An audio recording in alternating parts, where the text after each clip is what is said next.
Okay. Didn't hit the intro video was gone. So we go ahead and get started. Oh, hey, well, hey, look, hey.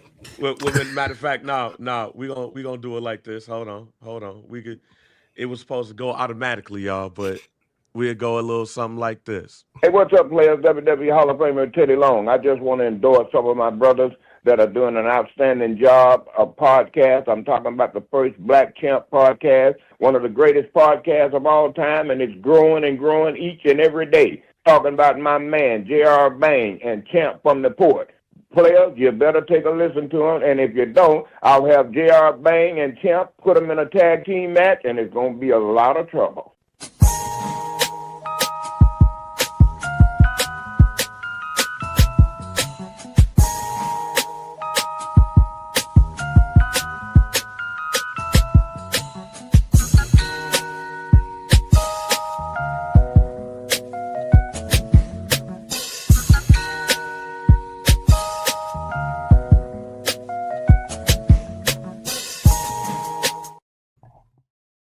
And yes, this is American Idol. I should have prepared something like that for y'all. You know what I'm saying? Oh man, but yes, man, do not adjust your screen, your device, or whatever method you choose to hear and see these faces. Normally, man, it is a Saturday. It's a Saturday afternoon. And I just got done with part 1 of my nap. Part 2 coming soon. All right. But in the meantime, let's get into it. Let's talk about wrestling, and let's talk about wrestling like nobody else in the world. So yeah, it's time. It is time for the first Black Champ podcast, and I am still your podcast Intercontinental Champion, Camp from the Port. And I am JR Bang. Make sure you rate, like, subscribe, download wherever you get your favorite podcast, the Barbershop Network, home of First Black Champ. Make sure you follow us on everything DFBC POD. Yeah. Last week, we was talking to you right before the Royal Rumble. Mm-hmm. We had some predictions. Yep. Shit didn't go as Yeah, accurately as we thought on some of these joints. Now, couple we got right. For sure. Well, not necessarily. Well, two we got right. Like two, but one of them was a foregone conclusion, and the other one, we left ourselves some grace. Yeah. She was in there. Yeah, for sure. As I was we'll get in the updates because I couldn't watch in real time. I was like, you know what? We sounded like the War Room for the Royal Rumble and everything like that. Because I think a lot of things happened and didn't. Yeah. So, you know what I'm saying? But it was like, even the manner in which we spoke about certain events, it was like, okay, wow, I mean, hey, I know for sure I went from Braun Breaker definitely winning the Royal Rumble to saying like, yeah, this not only is it not going to happen, like, let's gear this up for 2027 for him, if anything. So, man, look, let's start with the ladies. For the ladies, shouts out to Real. And I came on my shuffle randomly at when I was on the tread for my 2 miles the other day. Hey man, I still remember pedaling that album like I was a record rep for Rockefeller. For sure, they owe you. They owe you. So look, we both had Liv Morgan in our winners. Like I said that I feel like Bianca Belair should win, but Liv Morgan was going to win. You said that Liv Morgan or Raquel Rodriguez should win, but you felt like Bianca Belair. Bianca Belair was nowhere to be found, ladies and gentlemen. Yeah. I do not think she was nowhere near Saudi Arabia. She was probably in Tennessee with Montez, or she was somewhere else. But that being said, Liv Morgan, your 2026 Royal Rumble Women's Champion, well deserved. Because she was a bridesmaid twice. Yeah. Twice. Absolutely. And now she was a bride. I don't want to ask did they get it right. Because I think they got it right. For sure. But I will ask really going into the choosing of who is going to be her opponent. Should she choose Stephanie Vaquer? Should she choose Jade Cargill? do you believe that it will be somebody else that she would be wrestling as they would be the champion as we get to WrestleMania? What are your thoughts Mhm. around who should Liv Morgan? I guess I won't say choose because it could be different champions, but who should she wrestle? If you put me on the spot right now, I would say Jade Cargill because it's the more box office, right? But in reality, though, a person like Liv Morgan, like and when I say a person like her, like somebody as hot as she is, somebody that's improved as much as she is, somebody that people just feel like they just earn and deserve the world right now. Actually, the perfect person for her to go over is on Stephanie, because although she's been great, and I think the crowd does love her and all those things, her US domestic star power is not where it needs to be. So that's why I would put her over on her. But that also has me thinking that if, let's say, like Liv doesn't choose before, like, say, the Elimination Chamber, which I don't think that's going to happen, then my money would be on the belt coming off of Stephanie and whoever that is going against Liv.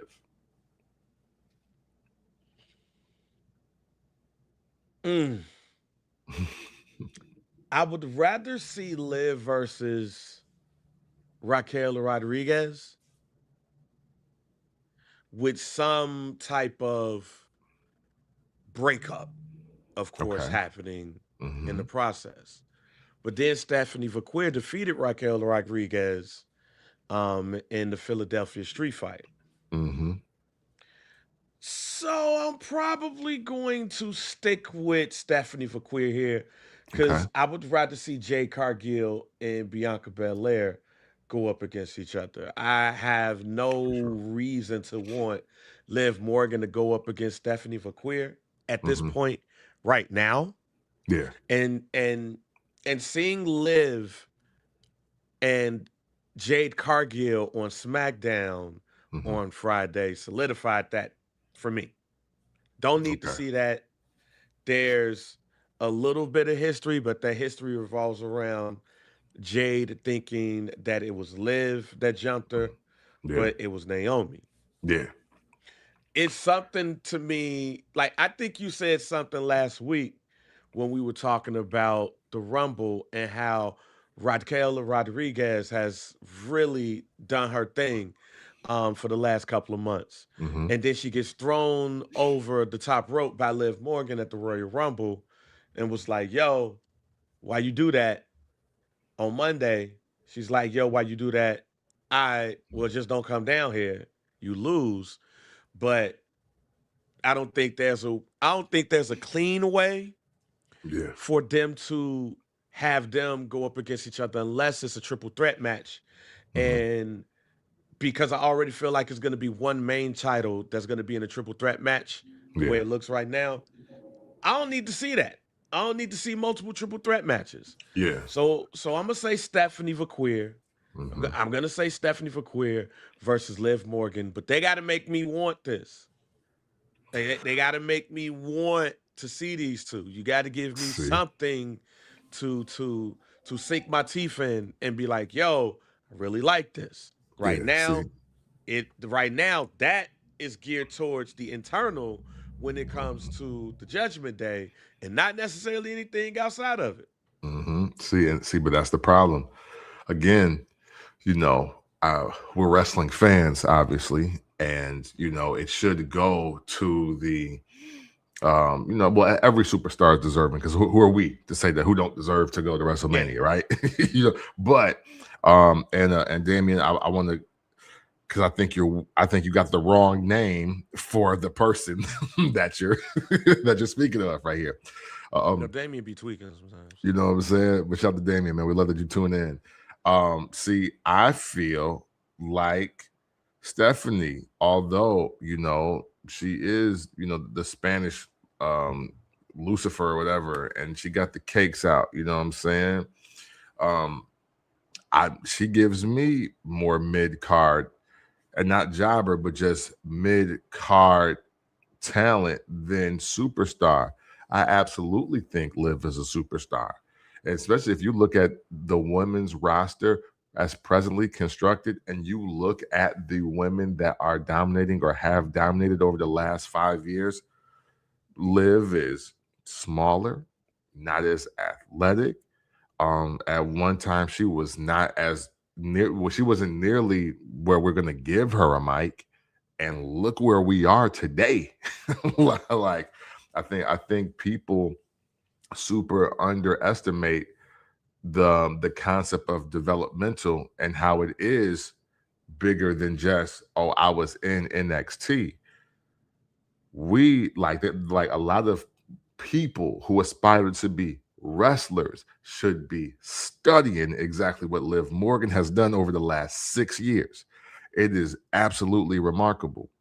With that being said, with her being so dynamic now, it's almost disrespect to say that she's gonna win the title at WrestleMania, and the person that she's gonna go over on is gonna be Stephanie Vaquer, because somebody else needs to have a moment where they are made from it as well. I don't think winning or losing benefits Stephanie at WrestleMania right now. And that might sound crazy to say, but I ask all of you, and including you, Bang, if you would like to answer, Stephanie retaining her title at WrestleMania truly over anybody right now, do you think it helps or hurts her, especially with the year that she had last year?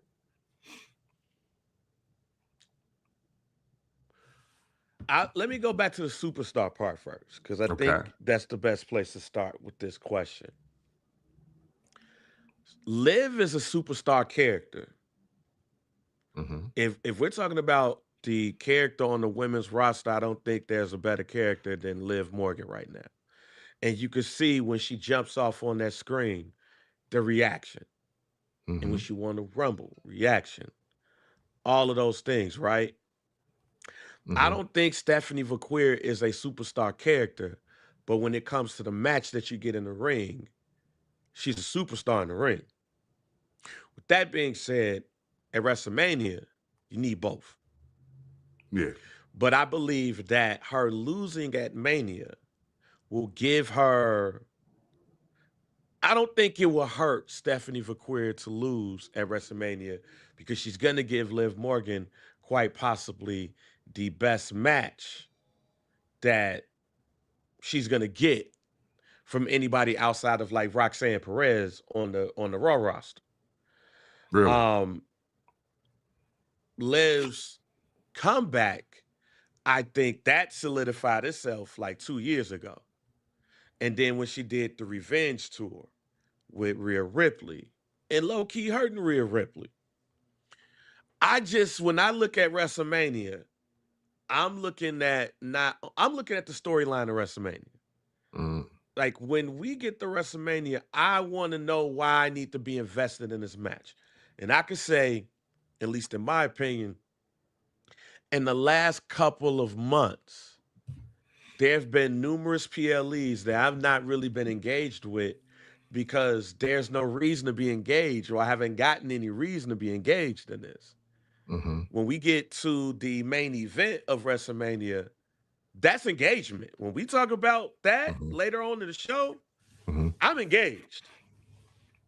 Like, I thought I was going to be more engaged if it was Roman and Seth. No. It's going to be some real heat behind these promos from Punk and Roman. Some real heat. And Roman is basically about to show creative, while I'm right and y'all wrong. That's why I need to be in this. See, and for me, oh, go ahead. Go ahead. No, I was going to say, and see, and to me, see, that's what makes great WrestleMania matches. Right. I'm like, I don't know how people still feel about Enzo, but when he was like, I think like the segment was, what's the greatest WrestleMania match of all time? And he was like, dude, is Rock versus Hogan at WrestleMania 18. He was like, I know like all you 5-star match people, like y'all feel a certain way, and you might want to say is Ricky versus Macho, or you might want to say is Bret Hart, Shawn Michaels. He was like, but no, he was like, the moment of everybody's life and the match is Hogan versus Rock. And honestly, because it's still Vince McMahon's vision. It was about the moment. It was about the spectacle. I don't see those words attached to Stephanie where we are right now. So, yeah, if it was Monday Night Raw, I'm with you on the match. For WrestleMania, I don't see it. And that's why I agree with you to that point. Mm-hmm. They got to make me care. Mm-hmm. You have to make me care about this now. When we get to WrestleMania, this is, I think wrestling fans, because of the 5-star match part, the in-ring part, and not the storyline, just the moves and the storytelling within the match. Yeah. They forget that WrestleMania is built off of stories. And the best WrestleManias we talk about all the time are built on stories. Mm-hmm. When we talk about WrestleMania 1 and 2, well, we don't talk about WrestleMania 1 and 2. Why? Yeah. Because what was the story coming into that bitch? Muhammad Ali is coming. That's it. Muhammad Ali coming is the first one. It's extravaganza. And WrestleMania 2 was Hulk Hogan going up against King Kong Bundy. Mm-hmm. God bless America. And if you didn't think Hulk Hogan was going to win that bitch when they won, look, you knew Hulk Hogan was going to win when they did the national anthem and they had him with a flag on there. It wasn't no reason to watch a cage match. But the storyline of it was Don Morocco and King Kong Bundy flattened him on Saturday night's main event, broke his ribs. Now I got to get my revenge. Mm-hmm. Storyline don't really come in heavy to help you tell the story in the match until Hulk Hogan and Andre the Giant wrestle. Yeah. And that starts in February. Mm-hmm. It starts with Andre the Giant looking at the belt. All right. At a house show or whatever. Then it goes to Piper's Pit, the trophy, compared to Hogan's, and Hogan coming in and, oh man, Andre, you're my best friend, and And Andre saying, yo, I want a title match. Hogan was like, nah. And here come Bobby the Brain Heenan. Now we got a match. Yeah. Now we got a match. WrestleMania 4. Oh, go back to WrestleMania 3. Macho Man, Ricky the Dragon Steamboat. Yeah. Hitting the throat with the joint. Can't talk. Also, you got George the Animal Steel, who had a feud with Macho Man around Elizabeth. Mm-hmm. Those two had a story going into it. The reason why I always pick Ricky and Macho over Hogan and Andre is simply because the match was better and you knew the story coming in. Mm-hmm. Not saying that Hogan and Andre wasn't a good match, because I definitely was like, oh man, I don't know what's going to happen. Yeah. But the match and the storyline, to me, wins out with Macho and Ricky Steamboat. WrestleMania 4, it's the tournament, because you got the main event that happens. And Russ, we're going to get to you in a second. You got the main event. Hogan loses the belt. We got the tournament. Mega Powers. Oh, Macho won. WrestleMania 5. They don't like each other. WrestleMania 6. Hogan, Ultimate Warrior. WrestleMania 7. We got the career match. And we got Hulk Hogan fighting for America. I could keep going. What's the story? We got one. We ain't got it with Stephanie Vaquer yet. Yeah. And whoever she might wrestle. But there's that when it comes to Raquel Rodriguez and Liv Morgan. To the point, this could definitely be Diesel Shawn Michaels at WrestleMania, which we never got. True. And you got Roxanne Perez just sitting there. So I would rather see a variation of that or Raquel Rodriguez versus Liv Morgan than Stephanie Vaquer and Liv Morgan because there's no story, in my opinion, to be told there. No, it ain't. That's Because not the your opinion. champ, That's fair. right? Because Stephanie's the champ. What, we just gonna have Raquel and Roxanne jump Stephanie and make us think that Liv is gonna win a championship and then she don't? Right. Because if I had to put some money on it right now, Liv walking out of WrestleMania the champ. Oh yeah, that we can do it if we can start our WrestleMania predictions now. That is mine. I got Liv leaving WrestleMania the champ no matter what happens in the next 6 weeks. And it don't matter who. She's gonna be the champion. For sure. Now we first black champ, so of course we're gonna talk about Lash Legend, and to me, a star turning performance at the Royal Rumble. Yeah. Do you feel like there was another person that had a star turning performance, or do you feel like that was Lash Legend's Royal Rumble?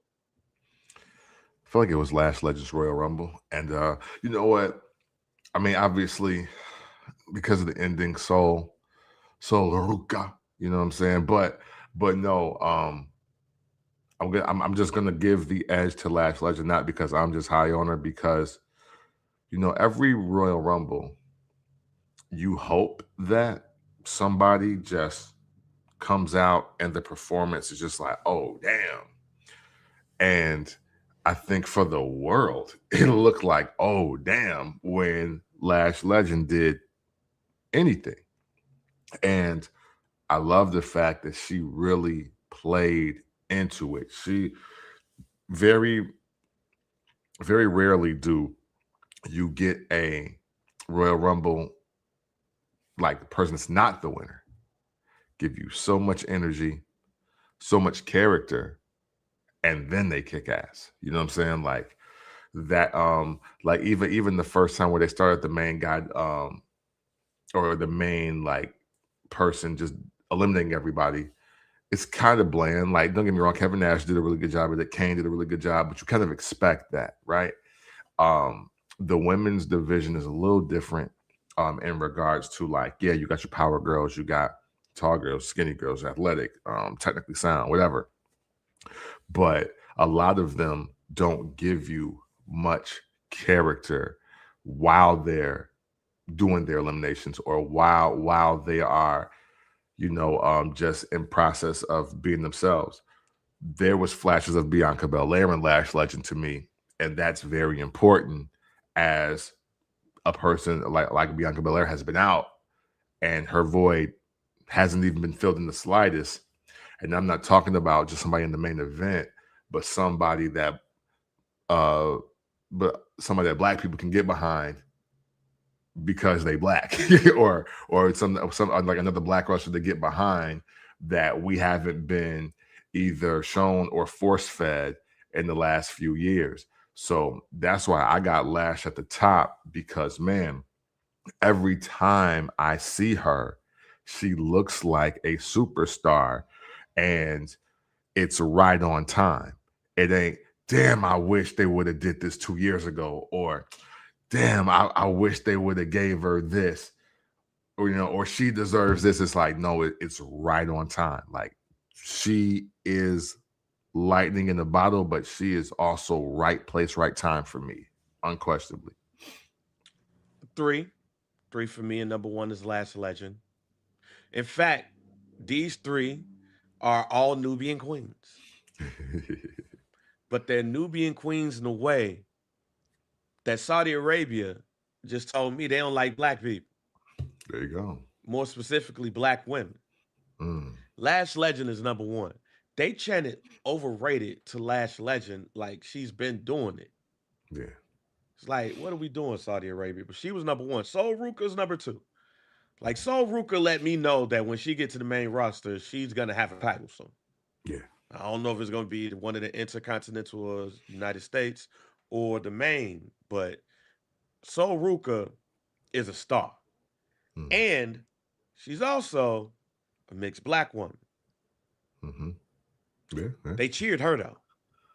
Yeah, they don't On know. the surface, you would know that. So that's 2. 3, and surprisingly enough, because it carried into this Friday, Kiana James. Okay. To me, Respect that. Lash was expected. So Ruka, I was shocked to see is one of the final 2. Yeah. But I did not expect what I saw out of Kiana James. First of all, Kiana James is bigger than I thought. Like when she put Nia Jax on her shoulders, I said, "Whoa, hold on!" I actually forgot about that. Yeah, I said, I was unfamiliar with this part of your game. I was unfamiliar with this part of your game.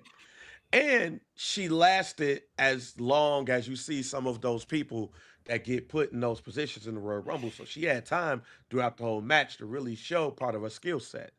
I did not expect that from Kiana James. I expected that from Lash Legend because of the hype and the build, her build. So they needed somebody to be like that monster person.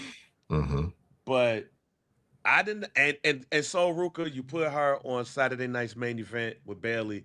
You know they're gonna do something. Yeah, for sure. I did not expect that from Kiana James. She gets even though she's 3rd, she's my MVP based off of the fact, or I'll say most improved player, MIP, because I don't think that Kiana James has had a chance to shine on the main roster. She ended up getting hurt, but before that in NXT, she was pretty credible over there. But when she gets in the main roster, now she's managing Julia and taking pins for Julia, so Julia looks strong. Yeah. But you get Kiana James in that Rumble, I think she was number 3. She got Nia Jax on the shoulder. She's showing her moveset. She's showing her ring psychology and all of that. And then you see her on Friday look good for herself in that match for the tag team championship. Yeah.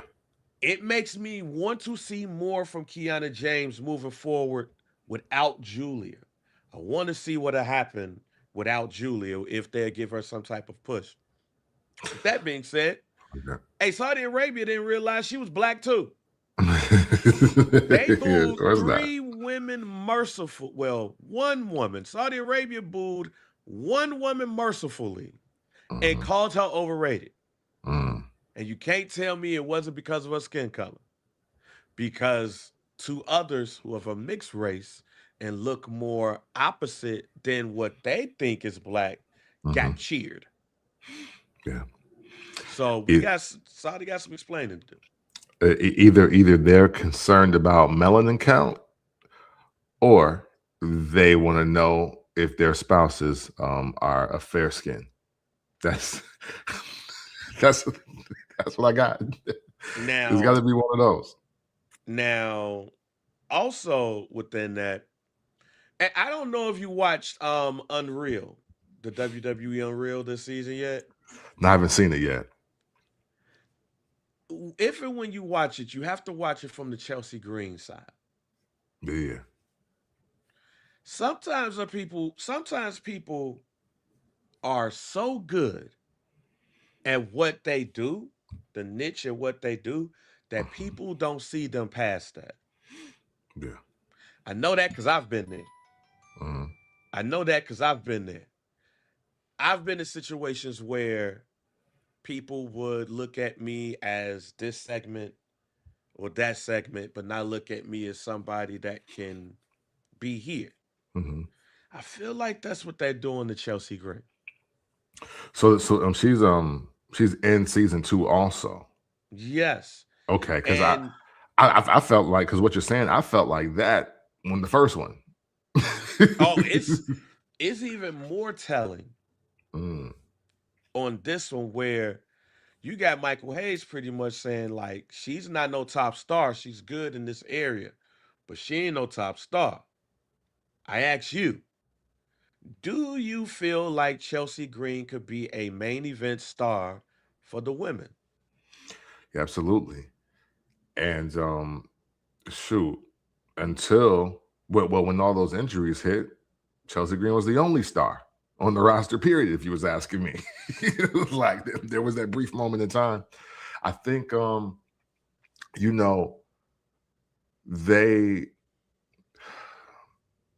I'm going to use these people as characters to explain my point. Okay. They're trying to treat Chelsea Green like Santino Marella when she's really Roddy Piper. Ooh. That's how I feel. And it's like, I don't think that, I mean, outside of it being Hulk Hogan and needing to drive revenue, I live in a world up here as a wrestling fan where WrestleMania 5 for me could have also been the Macho Man Randy Savage versus Roddy Piper, and Piper goes over, and I have no problem with that. So for me, I think that's we underestimate people that can make you laugh or whatever, right? Or we underestimate, like, I mean, again, like, hey, Doink the Clown could have been Intercontinental Champion to me. That didn't, like, that. I think there's people that they're just a perfect combination of a lot of things. And Chelsea Green is so entertaining. And when you look at it, she really can wrestle. And they are treating her like R-Truth. And that's also, but look, everywhere but the WWE, R-Truth was a world champion or got a chance to be. So yeah, like K-Quick and R-Truth, like, depending on where you are, when you first saw him, whenever you saw him for the first time, you see and feel the disrespect as far as the WWE run goes. Now I'm sure he's making a nice piece of change, because you don't just stay with a company that long if you don't drive revenue in some shape, form, or fashion. But Chelsea Green is the X factor in the women's division to me. I think she's more Bailey than she is anything. You know what I'm saying? I think she's more Bailey than she's Mighty Molly. How about that? You know what I'm saying? So yeah, I think they're getting it totally wrong. Everybody can't be the bombshell that we all want to hit because she's thicker than zoo glass and she can get serious and beat ass, right? There's got to be some X Factor champions. There's got to be some X Factor women that exceed beyond the mid card in the women's division, and Chelsea Green would embody that if they just do it. They see Chelsea Green as the person that can make somebody into a star, right? Mm-hmm. That's what it seemed like to me. Mm-hmm. You put Chelsea Green in the ring with insert person here. You put her in the ring with Sol Ruka. She's going to turn Sol Ruka into a star. Mm-hmm. Because of that reason, I believe she's a top star in the WWE. Exactly. And I believe she's championship material. Because if that's the case, when you beat me for this title, I'm putting you over. Exactly. And the fact that she has hench women helps that. Yeah. Because as a heel, I'm protected until I can no longer be protected. Mm-hmm. I do believe that Chelsea Green is a star. I do believe that Chelsea Green should have been a multi-time WWE Women's Champion right now. Mm-hmm. But I think she does her job so well. She does her segment, her niche so well that it makes it hard for people to say, yo, let's put the belt on her and build her into the champion we need until we get insert person over here to go ahead and beat her and put her over. Mm-hmm. I do believe that. And I believe that because of those reasons of her doing her job so good, she falls into that group of people like Roddy Piper, like Jake the Snake, like Mr. Perfect, like Razor Ramon, who are so over in some cases that you don't need to put a belt on them or do such a good job of putting people over. Because Jake the Snake Roberts, he was so over, he didn't need a belt. And I can tell you when exactly Jake the Snake Roberts should have won the championship.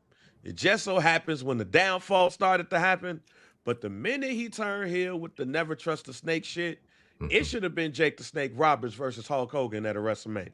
Yeah, I'm with you But there. shit was Yeah. already hitting the fan when it comes To to life issues. mhm. When we talk about somebody like Mr. Perfect, he was so good at making wrestlers look good, you didn't need to put a major belt on him other than the Intercontinental Championship. Yeah, That's Chelsea Green right now. And yeah, I believe that Chelsea Green should have already been a multi-time women's world champion. But because she does her job so well, we ain't got to put her there. yeah. My last thing on this, and calling back to the first segment, if you tell me you're going to put Chelsea Green in WrestleMania, I don't care what she's doing. You tell me that Stephanie McQueer is going to be at WrestleMania, I need to know exactly what she's doing, because you can't just do anything for me, and I'm okay with it. Sorry. Yeah, I that's just me though. So let's move on to the career match that we got severely wrong. Yeah, Now man. let me just say this though, Ken, before you say anything. There was no way in hell I was thinking that AJ Styles was losing on foreign soil. Yeah. Like No. if this was America, he was losing. I did not see this happening in Saudi Arabia, Yeah. Not but at he all. lost. Yeah. But is he really retired? Is he really retiring? Because to me, he played to the crowd too much. He played to the sympathy card too much.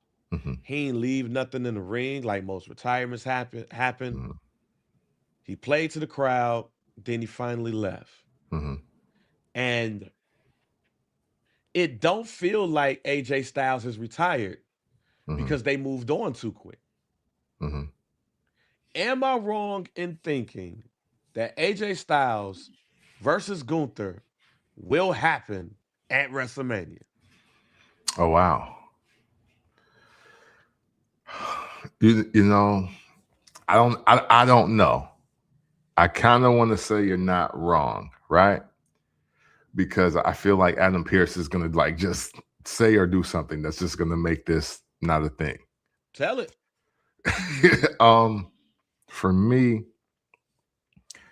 once I seen that he lost, I was like, well, this is marking 10 years exactly to the day that he's been in the WWE, because he debuted at a WrestleMania. So I mean, at a Royal Rumble. So why would his last match not be at a Royal Rumble?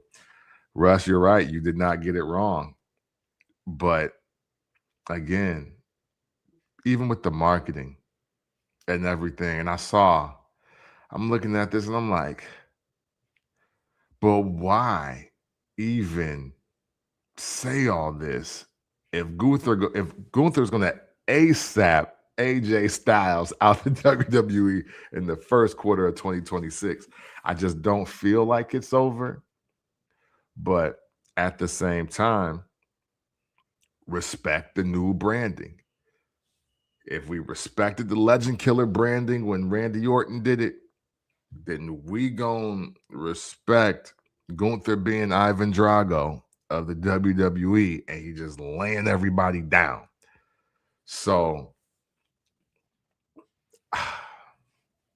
You just explain why I don't think this over with. hey, you know what? Go ahead, because I'm out of words right now. If he's But the Russ was career right. Salute to killer, Russ. if he's the career killer, who career's next to kill? Exactly. Right? When you said Randy Orton, right? Mm-hmm. Randy Orton was the legend killer until he went up against The Undertaker. There you go. He lost. He wasn't the legend killer like that no more. Yeah. There's nobody's career left to kill on the grandest stage of them all. Mm-hmm. So here's why I believe this ain't over with yet. Okay. I put this in the same bucket as Becky Lynch. Mm. And if you watch Unreal, you'll know what I'm talking about. Okay. Okay. AJ Styles said last year when in Japan, Mm-hmm. when they first started talking about his retirement, is he mentioned WrestleMania. He mentioned it like he's gonna go through WrestleMania. Now all of a sudden it's the Royal Rumble. To me, that's dead giveaway number one, or possible dead giveaway number one. Yeah. You add the fact that he was playing to the crowd. He was faking taking off the gloves, didn't take it off, and they're like, oh.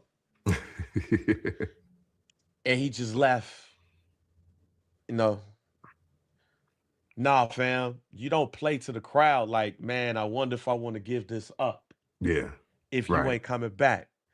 Then when you get to SmackDown, Gunther does what? He uses AJ Styles' theme song. And what else he do? He pack up his tag team partner. He chokes him. He hangs that man by his arm, and nobody came to save him. Best photo in wrestling right now. That's got to be photo of the year. He dropped him, and he just went limp. You know what I'm saying? You can't tell me that at WrestleMania we not gonna see Gunther versus AJ Styles. I'm probably wrong. Considering what happened, I wouldn't be surprised if I wasn't wrong. I don't think I am. I don't think this AJ Styles shit is over with. I feel comfortable in saying that it's gonna be Gunther versus AJ Styles. And if AJ Styles loses that one, it is done. There is no coming back. I can see AJ Styles going to Japan for a couple of weeks. I can see that. I don't see him going to AEW. I can see him popping up on TNA and driving that storyline there. But what I saw at the Royal Rumble is AJ Styles not take off a glove. He act like he was doing it. The crowd was saying, no, don't retire. Thank you, AJ. And then your mans get packed up, choked out, fall limp from the top rope because the man who defeated you took him out. Because you ain't there to protect him. Can't tell me that we not going to see Gunther versus AJ Styles at WrestleMania. You just can't. Until it don't happen, it's going to happen in my eyes. I dig it. I'm not mad at it, obviously. But see, my thing is if AJ goes over, it's still 2-1 though, right? Yeah, I ain't saying he gonna go over. Oh. He gonna be there. Okay. I ain't saying he gonna go over. I dig it. Man, I don't know. I just don't know. But hey, I hope you're right and I'm wrong. Yeah, we'll see. Do we need to spend a lot of time on Drew McIntyre versus Sami Zayn? Nah. I mean, hey, look, it went how we said. That is, yeah. Hey, listen. It was Drew McIntyre versus Sami Zayn 11. That's what it was. And we know how the other ones went. So moving right, so moving right along, let's go to the men's Royal Rumble. Roman Reigns defeated 29 men to win the Royal Rumble and pick a champ of his choice. And it seems like he's already picked them. For sure. So before we get to that, let's talk about the first thing we saw when it came to the Rumble. We looked at the pre-show and everything. Paul Heyman was pissed because Braun Breaker got number 2. He said having number 2 is worse than number 1 because number 1 has the high ground and all of that stuff. They made a big deal just for a man with a black hoodie and a black mask to pack him up. Similar to how everybody else, CM Punk, got packed up at Survivor Series and all of that. And Paul Heyman's like, nah, fam, that was Seth Rollins who did that. Now, according to reports, Grayson Waller was underneath the mask, but it ain't gonna be Grayson Waller that is the person that's announced that did it, right?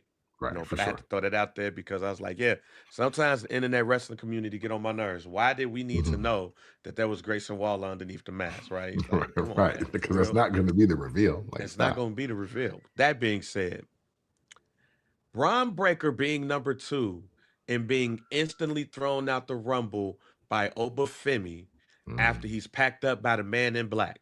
Mm-hmm. What was your thoughts on that? Like, were we doing too much for the Rumble? No, you know what? No, I'm not doing too much for the Rumble at all, because the Rumble has been absent of moments like this.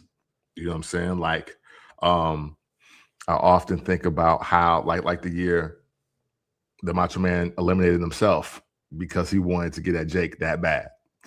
I often think about those situations where storyline and just story was either starting or ending, and it happened within the Royal Rumble.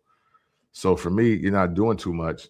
What you're doing, to me, is saying that Braun Breaker will have a prime spot in WrestleMania. It just will not be for the title, because no way a guy on that trajectory, having the last 6 months that he's had, well, 6 to 8 months now, is not going to be a prime spot in the biggest event for the company, the biggest event for the sport, any of that. So for me, I look at that and I say, Seth Rollins versus Braun Breaker, night 1 or night 2, that goes. That's a standout moment. I'm here for that. And right now, that match is bigger than Drew McIntyre versus Braun Breaker or CM Punk versus Braun Breaker. It's just a bigger match. Seth Rollins versus Braun Breaker right now is the bigger match for him. And he needs big matches now. 2026, Braun Breaker needs big matches. That's a hell of a one to start off with. Yeah, we back to old-fashioned grudge matches. I'm with it. Make that happen as long as Seth is healthy. I want to see Seth versus Braun. I like that, right? I just didn't like how that happened. Yeah. And the only reason why is because I'd rather it happened in the ring and not before he gets there. Okay. I got you. Like, I like the premise. I don't necessarily like the execution. Because I would have rather the Man in Black come up in the ring, boom, and then throw him out, and Oba Femi be sitting there like, oh, okay. Yeah. Then So you him kind of never want the getting in John the Gonzalez ring. match. Yeah, like I like the motive. I don't necessarily like the execution, but that's nitpicking though, right? But either way it go, I like this setup. And when we look at the potential WrestleMania matches, I'm very interested in Seth versus Braun. I want to see how that goes, and I know Seth is gonna get that man a good match. He gonna sell for him and everything, and we'll see what happens. Now, reportedly, allegedly, Braun Breaker was slated to win the Royal Rumble. But these changes was made, and the changes go back to Cody Rhodes and Drew McIntyre saying, let's do a title change. And then it gives Drew the championship, and we're wondering what's going to happen. Is Cody going to get it back or whatever? It seems to me that we're going to get Drew McIntyre as the champ going in to WrestleMania, and he wanted to make sure that Cody Rhodes didn't win the Royal Rumble and don't have a chance to be picked because he knocked him out of the Royal Rumble. That was a big moment. Was there any other big moments, or did it seem like just a cut and dry Royal Rumble? Big moments. I may have to watch again because I'm leaning towards no. Oh, I wish I would have watched one more time before we had the show here. But you know what? I don't think there was any other big moment, so to speak. I think it was all about performance, and by performance, I'm meaning I think we know who made the card based on how they performed at WrestleMania, and obviously it's the who's who, but it's because how you going to do it without them? So like your Logan Paul, your Randy Orton, I mean, hey, Oba Femi's going to WrestleMania, man. I love that for him. You know what I mean? Like, AJ, I mean, obviously, come on. Javon Evans is Javon Evans, right? I love how he's like 90. He's like 92 Shawn Michaels, where it's like, but it's like the sell. Like Javon Evans may be the best seller in wrestling right now. He literally just might be. And but it's so Shawn Michaels like. So I think if I had to give it to anybody else, as far as like star making moments, I'll go him. And that's no disrespect, because somebody's on my mind as I think about that. But I think it just kind of just showed who's going to be at WrestleMania versus who isn't for me. I think it would have been star turning moments if we would have been in America.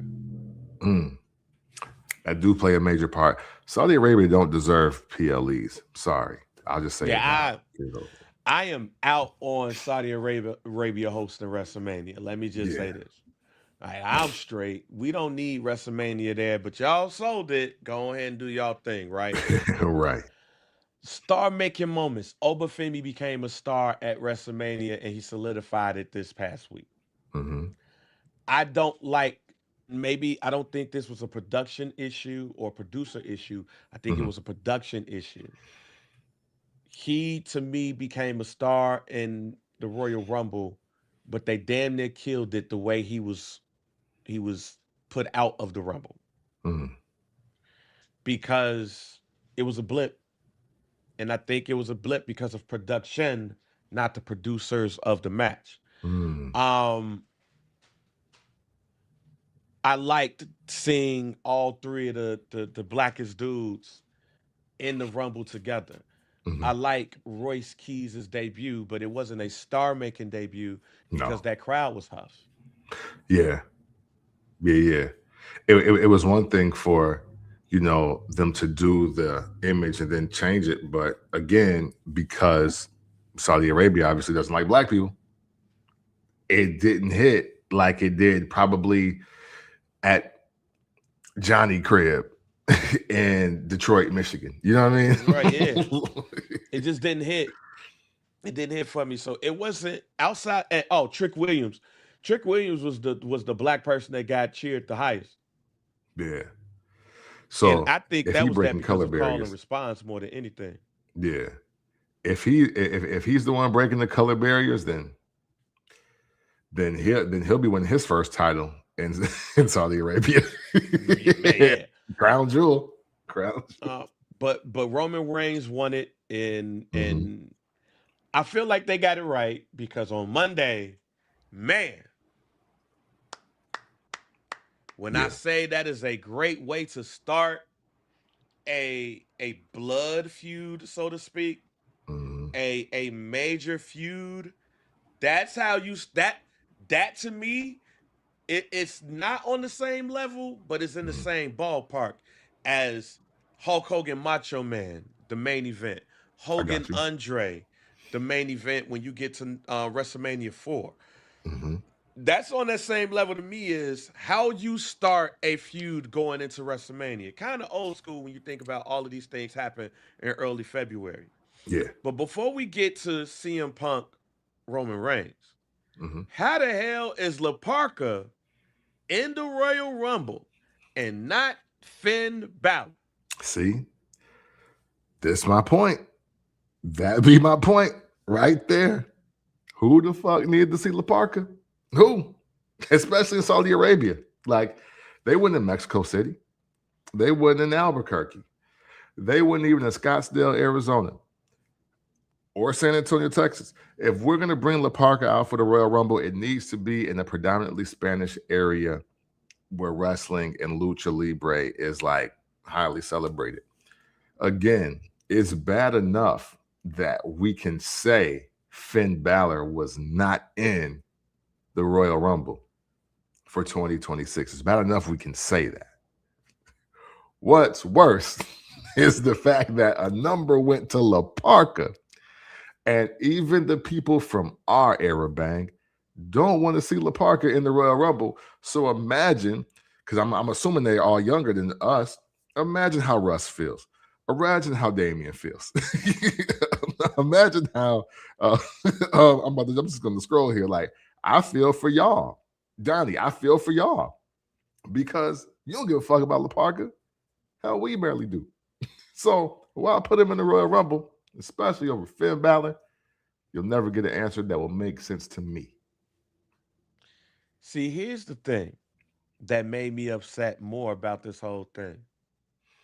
If you're going to do that, then Finn Bálor should have squashed La Parka the next night on Monday Night Raw. Mm. The next night, you should have had Finn just pissed. Just go. Imagine if Finn Bálor and his Irish accent been going around Monday Night Raw pissed saying, La Parka, I'm going to call back to something that I know Kemp is going to laugh at. Imagine me being your house yelling La Parka instead of what I was yelling that day. La Parka? What you mean, La Parka? Out of all of the wrestlers, La Parka? Oh, you could have picked somebody else instead of La Parka. Sheamus could have limped up in there instead of La Parka. La Parka? Oh, no. Oh, hell no. Y'all don't respect me that much that y'all put La Parka in the Royal Rumble over me? Yeah. I could see Mr. Iguana. I could see Dragon Lee. But what has La Parka did for the WWE since we bought AAA? Yeah. Now, Finn Bálor's wife is one of the backstage reporters for AAA. I'm still waiting for Finn Bálor to go take out La Parka to say, yo, y'all disrespected me. To me, this was a drop ball by them by not doing anything more with Finn Bálor feeling like he was disrespected by them putting La Parka in the Royal Rumble and not me. A former Universal Champion, a former tag team champion. Mm-hmm. I think he had the Intercontinental Champion. I am a former champion in this joint, and y'all brought La Parka and not the OG La Parka. This La Parka is on Ozempic. Yeah. That's who y'all brought? Oh, y'all, I would have been on Adam Pearce's ass. Pause. What y'all saw with Paul Heyman and Braun Breaker, that should have been Finn Bálor. Like, fam, La Parka? Yeah. Y'all had La Parka in this joint? Not me? Oh, y'all tripping. And because y'all tripping, I'm about to go whoop CM Punk's ass. Now, you can kill all that. Why can you kill all that? Because on Monday Night Raw, the next night, we have the promo to kick off the road to WrestleMania for CM Punk and Roman Reigns. Mm-hmm. So we're not even getting the in-between that says, hey, at Elimination Chamber in Chicago on February 28th, we going to get CM Punk at home defending his title against Finn Bálor. No, they went right to it. Roman Reigns, I pick you because I hate you. So if he hates CM Punk, can we get Finn Bálor hating somebody for being? Well, he probably hates he probably does hate everybody though. Right. I think the WWE missed an opportunity to have Finn Bálor crash out on Raw at the fact that La Parka was in that Royal Rumble and not him. He should have squashed La Parka on Raw, knowing, with us knowing, or finding out later that CM Punk and Roman Reigns is going to go ahead and start that road to WrestleMania. Now, who Finn Bálor going to crash out on? We don't even care now. It doesn't even matter. In fact, what Finn Bálor did on Raw to destroy CM Punk does not matter. It don't. It has no bearing on anything at this point because now we're invested in CM Punk Roman Reigns. So when CM Punk gonna get his get back on Finn Balor? Like when he gonna get it? Like when, what? That don't even matter no more. They doing Fastlane this year? No, it's Elimination Chamber is at the United Center on the 28th, and then we go to WrestleMania, I believe. I ain't seen nothing on the docket that says boom, boom, boom. Hey, well, I mean, but I'm only gonna base it off of how CM Punk started the segment when he came out during Roman's time. There must be another Saturday Night's Main Event coming where they're gonna do that match one more time. But see, on that note, the next time I see CM Punk versus Finn Balor, I want Finn Balor to go over. So that's gotta wait till after WrestleMania, or maybe just not at all, like you're suggesting. Because also at this moment right now, I don't see a world where Roman Reigns wins the Royal Rumble at the hottest he's ever been in his life as far as with the crowd, and going into a WrestleMania, that is. He's obviously been hotter when he was on the Tribal Chief run, but we haven't been in this space where Roman Reigns is about to win the title, and not only is he a fan favorite, he's like the undisputed fan favorite, and he's going to go into a WrestleMania and not win the title. He beat The Undertaker at WrestleMania when people hated him, and he got booed out of a couple of arenas when they were doing that. So I think when you look at it now, how does he not go over on CM Punk? How does he not win? Now it just, so that does leave Finn Balor as the odd man out. That this is actually worse than the injury for him, because now I can't even find a reason for you to be in this. Yeah. And I don't even like triple threat matches. Yeah, there's no reason to do anything regarding Finn Balor right now when it comes to that at this point. Mm-hmm. So before we get to Roman Reigns, CM Punk, does this mean that the implosion of the Judgment Day is imminent? Because Finn Balor got to crash out on somebody. Mm-hmm. Why not Dominic Mysterio? We already talked earlier in the show about Liv and Raquel and Roxanne and what would be a better title match other than Stephanie Vaquer. They've been teasing, it feels like they've been teasing the breakup of the Judgment Day for about a year and a half. Yeah. Do we finally get that at WrestleMania? I think so. I think so, because it might just be time. What I'm not mad at, if we get it, if we see it, I'm not mad at the aspect of the Judgment Day literally breaks up because of WrestleMania and all of their spots in it. I like the aspect of Finn versus Dom, or like them being at odds because I'm the champion, I'm at WrestleMania and you ain't. But I also like the fact that, you know what, had you not eliminated me, maybe I'd be in this main event at WrestleMania and not you.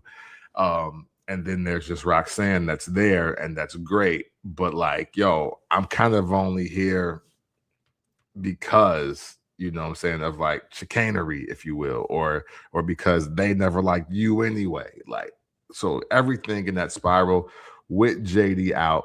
JD, wildly enough, looks like the oldest of the Judgment Day versus like, yo, I'm the one that keeps everything together. I've been gone. I've been out. Now we really back. Like, they say it's Liv, but really it's JD. Because when JD came back from injury, all of a sudden, Dom and Finn ain't got no beef.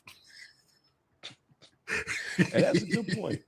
That's a good point. All right, let's get to CM Punk and Roman Reigns. It's here.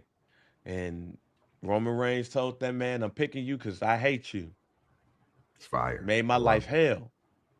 They had callbacks to the CM Punk infamous podcast with I forgot my man's name. Colt Cabana? Yeah, Colt Cabana. They both had callbacks, and they kept those callbacks. At least CM Punk kept some of those joints during during Super Bowl week at Radio Row. But yeah, CM Punk, Roman Reigns, WrestleMania, your night 2 main event. This is blockbuster to me, so it's not necessarily of a how do you feel? I'm going to ask the question, how far should this go? Because we've had CM Punk and Roman Reigns at WrestleMania before. We had it last year, but it was a triple threat match. But when we talking about two of your best talkers, two of your biggest stars, this don't need to be a one-off, do it? Like, do we just need to see this one night only and then champ wins and we move on? Do we need to, should this go on as long as Cody Rhodes and Drew McIntyre has? Like, should this be the start of something or the end of something when it comes to CM Punk and Roman Reigns? Man, I guess this depends on either their health, right? More so CM Punk than anybody else.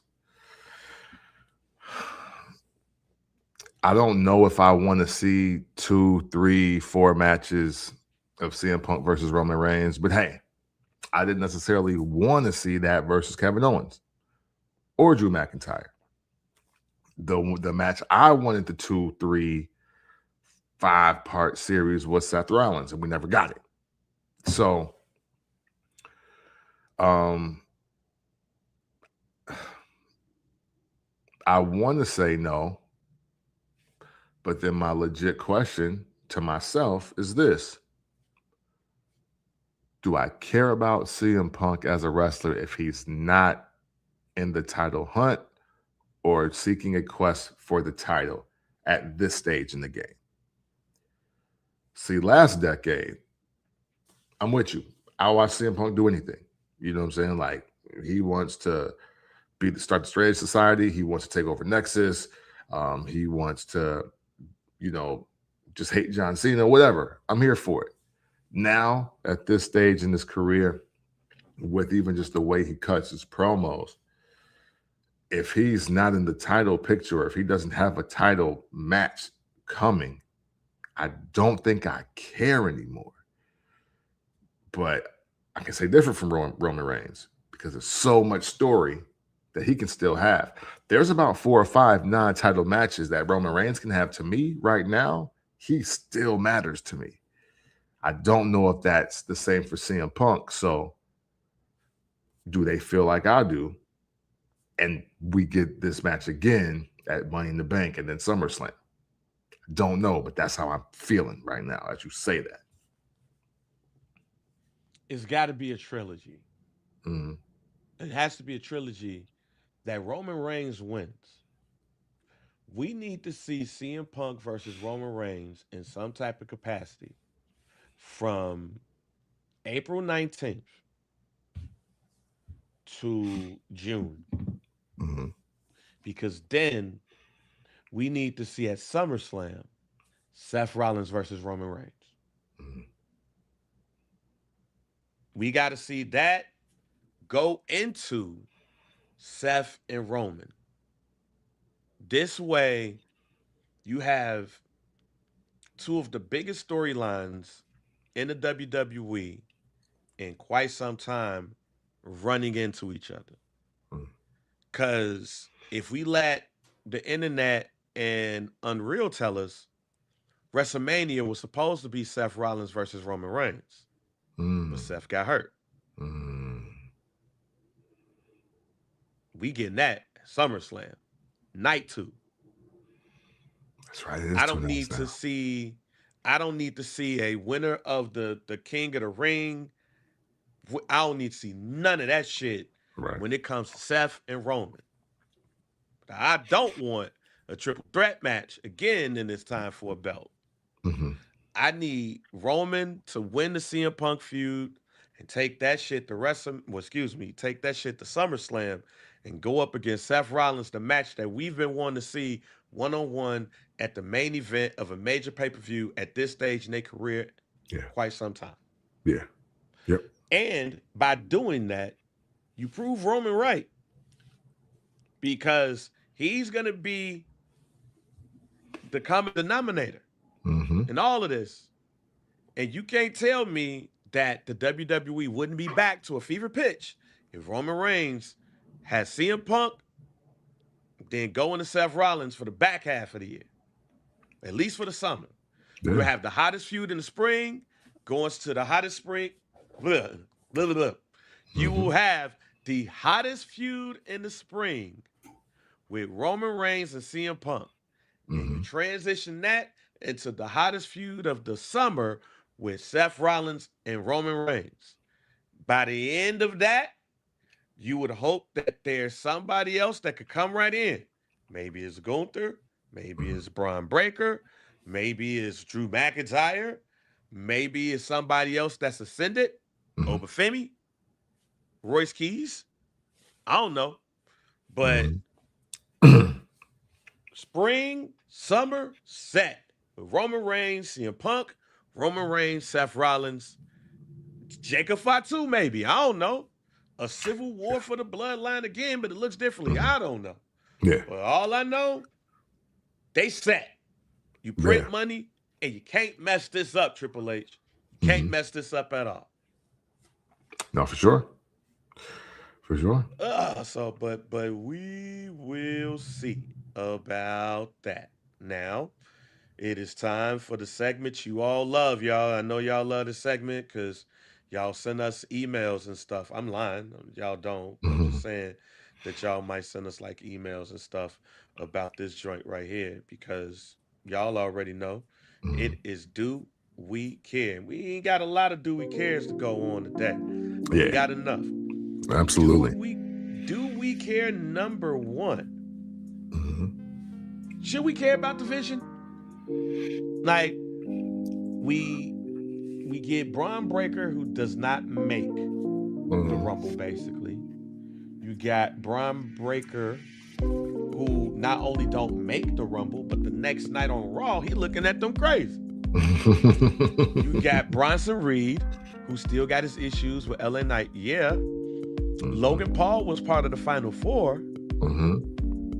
Austin Theory, I don't know. Should we care about the vision? No. And it's at a worse point now than when it first started, if we just being real. Like, like I know y'all didn't like the faction before and thought it was dead in the water, but this looks like this is turning into what was that biker gang faction? Disciples of Apocalypse? Yeah, it's turning into something like that. It's looking more Job Squad than it is anything. And that's a problem because you got a lot of great talent over there. This is just a perfect example of people being great but not great together. Hey, outside of Larry Zbyszko, we will not talk about the Dangerous Alliance being terrible. But but for me, man, to me that this is kind of hurting Logan Paul just in general. Like, talk about somebody that didn't need nobody. I didn't think Braun Breaker needed to be in this. Logan Paul definitely never needed to be in this. Logan Paul is the biggest star in this faction. He actually would have did himself more of a service attempting to be a tweener, because I ain't gonna say face. He's never gonna be a face. But he would have been better being a tweener and going against the vision than actually joining them. So no, we shouldn't care. And they making it real easy. Yeah. That's the divisions Royal Rumble is not what I want to see out of a faction. You didn't see nobody elevated. No. You saw that Logan Paul didn't need them. Austin Theory is there just to take pins. And Bronson Reed is far away from the Vader that I thought he was going to become after we saw what he did to Roman Reigns. Yeah, man. The vision is Judgment Day right after they kicked Edge out. And we was like, what we doing here? Yeah. I just don't have no faith that it's going to kick up a notch. No, it's not. Paul Heyman tried. The Royal Rumble was the kick up a notch part. It was supposed to. We were supposed to care that much more about Braun Breaker in the division. And sorry, wildly enough, he wasn't my pick, and I didn't like pop for it. But Roman Reigns winning the Royal Rumble killed all of that. None of that shit mattered. Do we care too? The Bella Twins have stated that they're going after the WWE Women's Tag Team.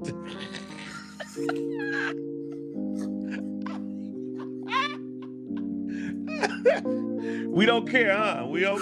You know what? I'm sorry. I'm rude. Go ahead and finish, my brother. I'm rude. My bad. Do we care about the Bella Twins going after the WWE Women's Championships? No, absolutely not. Sorry, ladies, it's over. No. There. Hey, we call Brie in the Royal Rumble though. Yeah, absolutely. Brie Bella in the Royal Rumble, we called that. But it's over. That's all we needed. So we don't care about the Bellas versus Rhea Ripley and Io Sky? Brie mode off. Like, literally, it's so wild, right? Because part of me wants to see the Bella Twins versus Io Sky just to show y'all how great Io Sky is. Rhea Ripley makes this a handicap match. And it's 202. So no, I'm sorry. Nothing about who they used to be and who they can be represented as today. No, dog. Call Rockin' Robin to somebody. I don't know. We're not doing this. Sorry. I don't care not one bit. Oddly enough, because of Nikki and not Brie. Talk about it. Because I feel like they do whatever they can to put Nikki in a position. When Brie won. Yeah, that too. It's like, if it was just Brie Bella and not Nikki, I don't think this fanfare would have been there. So yeah, I'm like Donnie said, shouts to Cupola John. You know what I'm saying? Because he 21 and she 41. You know what I'm saying? 20-year difference. Go ahead and get the money, cash. Go ahead and get the cash, fam. Go and do what you got to do. But as far as in ring, nah, fam. I don't care about the Bellas versus Rhea Ripley and Io Sky. Like, I would rather see Bianca Belair and insert black wrestler that ain't Naomi and Jade Cargill go up against Io Sky and Rhea Ripley. Like, go get Jada Parker and have Bianca Belair and Jada Parker versus Rhea Ripley and Io Sky. I do not care about the Bellas at WrestleMania night 1 or 2 wrestling for a tag team title. No, Team Cold Grits. Yeah, I'm straight on that. Guarantees. Do we have any guarantees today? Man, I'm in a state of flux really for guarantees. I didn't really see anything that was worth guaranteeing. No, you know what? But I will say this though. Even though I think his match was impressive, I love the finish of Melo versus Miz. Yeah. But I tell you this, man, I guarantee that this fighting U.S. champion thing is not going as well as it needs to go for Carmelo Hayes. Man, we're not getting enough character. We're not getting enough of his story. We're not getting enough of something that will take him out of the definitive mid-card. And I know that the U.S. title, much like the Intercontinental title, is meant to just highlight and showcase and respect the mid-card. But superstars either pursuing the belt or having the belt need to do something to show you, us, the audience, that, hey, this is just the beginning, though. We're not stopping here. And I don't think Carmelo Hayes is doing that But I don't think he's doing that because the U.S. title is officially the mid-card gimmick. And I don't think he's a mid-card gimmick. I think he's undersized, but I think he'd still be a superstar. And unfortunately, this ain't it as far as proving that. The only reason why I'm going to disagree with you, the only reason why, because I feel like if at the beginning of the show I start talking about storylines when it comes to WrestleMania, I do think there's a storyline with him and Dragunov. Okay. That could be built upon. Okay. And I don't mind seeing Dragunov and Mello at Mania. I don't think we're going to get there. I think they're going to make them like the Friday WrestleMania show. But that match that they had, I like the sequence of the finisher. I wish he could have finished with his normal finisher, the leg drop off the famouser off the top rope. Yeah. But I see something there. I think there's potential. The only reason why I'm going to do this guarantee, because I still hope they do the crash out. While we know we're going to get CM Punk versus Roman Reigns at Mania, we're going to get the Finn Bálor crash out. They got to give Finn Bálor and CM Punk a match at Saturday night's main event or something. He loses, then he crashes out on the Judgment Day, and that's how they break up. Okay. Because I don't think they're going to go with the match that I think they should do. They're going to do a version of it. They're not going to do what they should do. What should happen at WrestleMania, Rey Mysterio Jr. puts his mask and career on the line versus Dominic Mysterio's hair and Intercontinental Championship. That should happen. We ain't going to get that. We're going to get a mask versus mask match between the El Grande Americanos, which to me is kind of racist. Considering who's under the mask. Yeah, you got a point. And because of that, we're going to get a face Dominic Mysterio versus a heel Finn Bálor for the Intercontinental Championship. Because it is worth it to Dominic Mysterio to be the face than it is Finn Bálor. We don't need that match. We need Rey versus Dom in the match that I just brought out. But we're going to get El Grande Americano 1 versus El Grande Americano 2. The American versus the Austrian or Englishman, whatever Kaiser is. German. Yeah, he's German, yeah. And to me, it's kind of racist. Right. Yeah. I mean, hey, yeah. God bless America. God bless America. Well, look, thank you guys for tuning in for the early Saturday episode of FBC. Make sure y'all follow us on everything. And as always, I pass it on over to my man's Camp. Yes, and we appreciate y'all for checking out this episode of the First Black Champ Podcast. I mean, hey, man, listen, everything you do to contribute to this is greatly appreciated, respected, and honored.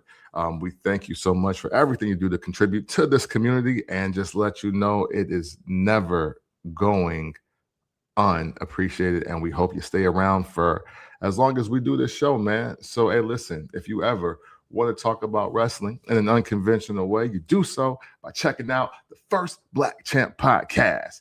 It's the pick with the VP, DOC, and we are out. Fuck Ice and Johnny Wrestling.